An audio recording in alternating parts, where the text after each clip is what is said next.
So here's the vacuum magnetic phone charger. Now in this video, I'm gonna show you everything that you receive and then a quick guide on how to get this installed into your car so you know what to expect when you guys arrive. But it's pretty awesome. So really isn't much to it. You get the device itself.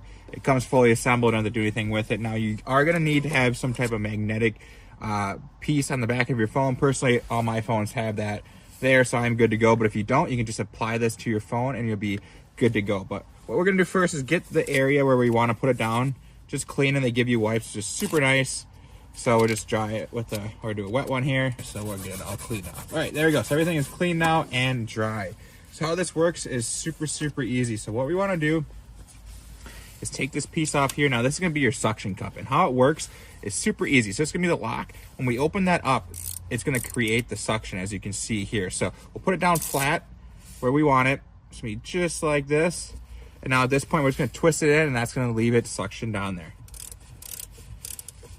All right, this thing is suction on there. It is not going anywhere. I mean, we can pop it up. It is not moving. Now, how you put your phone in there, very easy. So I like to, you can do it however you want. So you can move this around if you want it up higher, down lower. So personally, I go like this because maybe if you like to have your phone horizontal, you can do that. But if you want to go vertical, I can twist it and it can still sit vertical. So this thing I think is awesome. I've had other ones that go in my vents, stuff like that, and you know, they're okay, but I like to have it right on my dash here so I can easily see it. And then also the ones in the vent too, sometimes they're like falling off, my vent's going all over the place. This is secure, it doesn't go anywhere. So I am super happy with this. I give it 2 thumbs up.